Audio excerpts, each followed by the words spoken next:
Okay, well, good morning, everyone. I already heard you well behaved yesterday, so nothing awkward happened, drinking a beer and everything. But hey, it's today. It's also forum, right? So, or it's to also have a little bit of fun here. So, some introduction about me. My name you don't see, but it's Michel Wouters van den Oudenweijer. It's quite a long last name. It's from the Netherlands. If someone would like to know where the name is coming from, you can raise your hand, because it's quite interesting. But see, that someone is interested, so that's good. Yeah, then we can get a little bit relaxed here. Wouters, or it's actually Wouters' son, and then that's Wouters. That's the name in the Netherlands, how it's actually originated. And then van den means where it's located. So Wouters van den, so from there. And then in the Netherlands, we have a lot of cows, and we have a weiher. And a weiher has water. And every summer, the cows would drink water out of that weiher. But there was a very hot summer, and that weiher was dry. And then it was called a oudenweiher. So sometimes people would come to the village and say, hey, I need to see Michel, where does he live? Or Wouter. Then he said, oh, Wouter's son lives there, near the oudenweiher. So that's the Dutch name now. It's Wouters van den Oudenweijer, a very long name. Nothing royal, nothing. I'm just a normal Dutch guy from Arnhem. I'm the founder and the CEO of IoT Consulting Partners. 25 years of business in regulatory compliance, in radio EMC testing, now the cybersecurity, Cyber Resilience Act. I've been notified body, TCB, work as general manager. And I live in Taipei at the moment, now for over 8 years. So born in the Netherlands, and our motto is compliance is your market access. So if your product is compliant, then it means you can bring it into the European market, right? We also do other markets, but today we talk about the European market. So my presentation today is from lost luggage to lost control, and how my baggage prepared me more and better for the Cyber Resilience Act. Of course, we are reading these regulations already a long time before, and we know what's going on. But there is a moment in life that you are really thinking about it, what the Cyber Resilience Act in 2 years is actually want to make to happen in this IoT, where there's a lot of data transfer, etc. So from lost luggage to lost control, let's start with my story, and maybe a lot of people will recognize this exactly what's going on. My wife, American, and we go on holiday in the United States.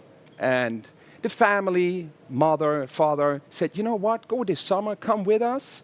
We take a cruise to Alaska, we're gonna have a nice view. You fly from Taipei into Seattle. Seattle, we go to Orlando. Orlando, you fly back to the Netherlands, and I got a big surprise for you. I said, okay, what's the big surprise? She said, you put the suitcase, and then it will follow you.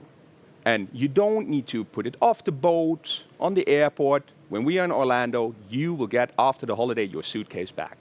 I said, wow. I said, that is excellent, because, you know, big suitcase for 5 weeks, 6 weeks. So we have a nice cruise. Everything goes well. We have a nice look in Seattle. In the middle of the night, we fly back from Seattle to Orlando. 2 a.m., I arrive Orlando Airport. What do you think? All the suitcases on the carousel. And does someone have anxiety when the suitcase is, when you are waiting for the suitcase? And you think, is my suitcase coming? Can you raise your hand if you have this anxiety? Yeah. This time, it happened. I was standing there, suitcases were passing by, and then suddenly the carousel, the curtain goes down. My suitcase, not there. 2 a.m., nothing. Then I think, oh, what to do now? I got no underwear, no T-shirts, nothing there. And I asked the people. I asked the airport. I asked the people at the desks, everyone there. And they were all pointing their fingers. No, it's the airport. No, it's the cruise. No, it's from that department. And that was the night that actually for me was the Cyber Resilience Act. In 2027, when there is one weak link, everything stops. Yeah? your privacy, your details, everything can be around the world. It can be anywhere. Yeah, I got everything in there in my suitcase, so that was it. And the main point was that everyone is pointing their fingers. Who is actually responsible? And that is today the presentation about who is actually responsible and how are we going to prepare for this Cyber Resilience Act. We have 2 years. Are we going to pack the suitcase when we arrive at our holiday destination? I think that's a little bit too late. So, first of all, radio manufacturers. Do we have here radio manufacturers, integrators? What is your technology in radio? Cellular. 3G, 4G, 5G, narrowband IoT, okay? Zigbee. So from 2025, August 1st, all the wireless equipment needs to comply to the cybersecurity regulations, the so-called Delegated Act 2022/30. You're familiar with that? That part? Yeah? And you know, you have the standards, the 18031 standard. And actually, that Delegated Act is a little bit of a mini start of the Cyber Resilience Act. Yeah, it's a little bit of a test. How will the Cyber Resilience Act, how will it in 2027 work out? But for now, in August 2025, radios only. Already a lot is happening. People have a lot of questions. So it's my suitcase, and in the suitcase, there's my T-shirt.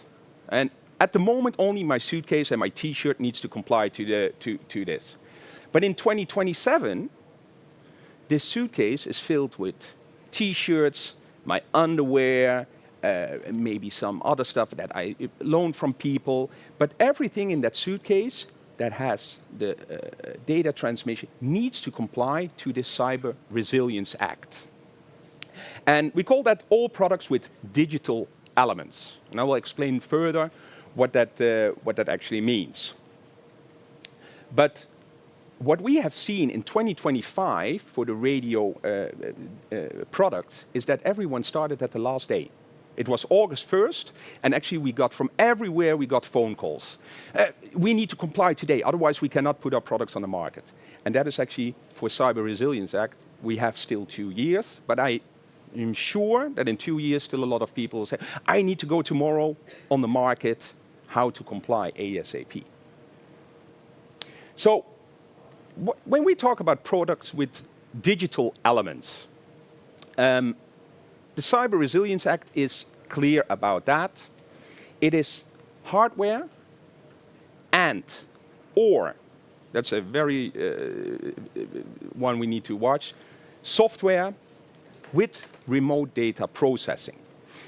Do we have open source programmers here in the room? Also open source. Well, you are not escaping this time, eh? I'm not a programmer. but you're using the open source software. So the open source software is all there. So everything with remote data processing in 2027 needs to comply to this Cyber Resilience Act. And one thing is that very important to say, we also have a lot of software as a service, the cloud solutions. That thing is actually outside of it. So your responsibility is everything that's going to happen in the product with the digital elements. In the scope of the CRA, we see this. And that is way more than it actually was before. Where with radio, we could just say, okay, we have wireless IoT equipment and we comply with the Delegated Act and with the RED directive.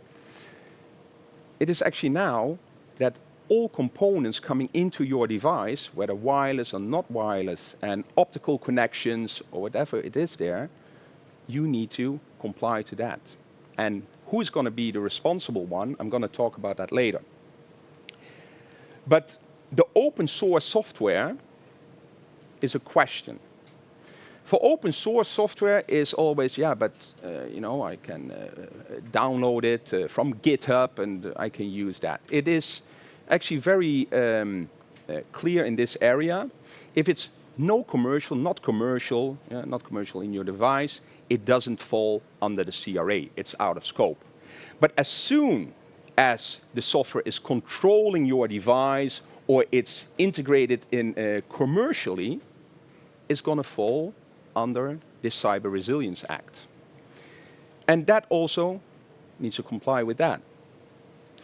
The point of that is I can borrow a T-shirt, yeah, and it has yellow stains and it has holes anywhere. When I walk at home in my living room, no one gives a care, no one gives a damn what is actually happening with it. But when that T-shirt is going to be exploited or I'm going to sell it commercially, then that is the point that you are responsible for that it's clean in the market and it has no holes. So for open source you are using, it's not anymore a free choice, yeah, that we just can use anywhere. So for that they have so-called open source stewards. It is a different approach how to comply with the Cyber Resilience Act, but it is part of it. So the device future on the market is software, hardware, open software, and it's all the responsibility of the so-called economic operator. Yeah, so I'm going on a holiday with my suitcase, and I want my zippers closed, I want everything closed, that nothing falls out of my suitcase, right? So remember that I was at the airport, and I was pointing all fingers. And I said, oh, it's the responsibility of the airline, or it's the responsibility of the cruise company. Everyone was pointing their fingers. No one took responsibility. And in the 25 years of compliance and certification, and in Europe, out of Europe, I see this many times. People import products on the European market, and then we ask, is your product compliant? Does it have radio testing? And they all point the fingers. Well, I bought it in China, and the manufacturer is responsible because he put CE on the device. And in all the regulations and all the directives, we have 4 economic operators that are the manufacturers, we have authorized representatives, we have importers, and we have distributors. If you are a manufacturer, can you raise your hand? Okay. And authorized representatives? Distributors or importers? Importer or distributor? Okay, distributor.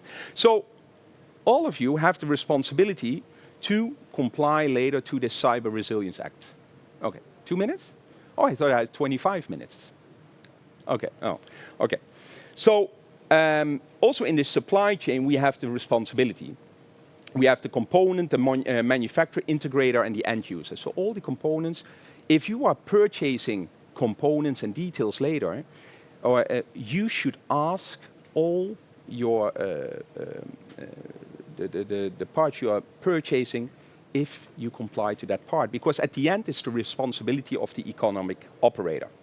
So the essential requirements we have: design with security in mind, address vulnerabilities, yeah? Patch your suitcase when there's a leakage in the suitcase, provide secure updates, protect data access, limit attack surfaces. So if you have a suitcase, yeah, don't use 12 zippers, but just 1 or 2, okay? Because if you have too many open holes, you don't want to lose your socks and your underwear. And inform users. That's your responsibility later on. So we should start with these steps. Inventory. What are you buying? What digital elements are you including? Yeah? What open source software, what software are you using? Risk assessment. Start with the risk assessment. What are the risks you have, and how are you going to mitigate these? An SBOM. Well, we have here from the IoT Security Foundation, they have a very good white paper about what is the SBOM, the software bomb. Vulnerability handling, how are you going to handle your vulnerabilities? And then we're going to work on the CE compliance plan. Still 2 years, but that's it. So main control, maintain trust. After 5 weeks, my suitcase was recovered. 5 weeks. So not the next day. No, 5 weeks. The whole issue about this story is there was no label on my suitcase, but they found my suitcase. How did they do that? They needed to open up my suitcase and look at details what was in the suitcase. So things you don't want to see, and I really tell you to be honest, things you don't want to see, they saw in my suitcase. So all my privacy, everything was on the floor. But hey, I'm still there. I got my suitcase back. The underwear was hanging outside with a yellow spot, but we recovered it. So for cybersecurity or for Cyber Resilience Act, start now. You have 2 years. But start now with this action list, and I'm sure you're ready for it. Thank you very much. If you have any questions, just let me know. I have a quick question for you, Michel. Yeah. Talking later, but from your perspective and your customers, when you speak to them, how prepared are they? I mean, what do you see? Very unprepared. A lot are really unprepared. They say, oh, it will come later. It will come later. Thank you very much for your time and enjoy your day. Thank you.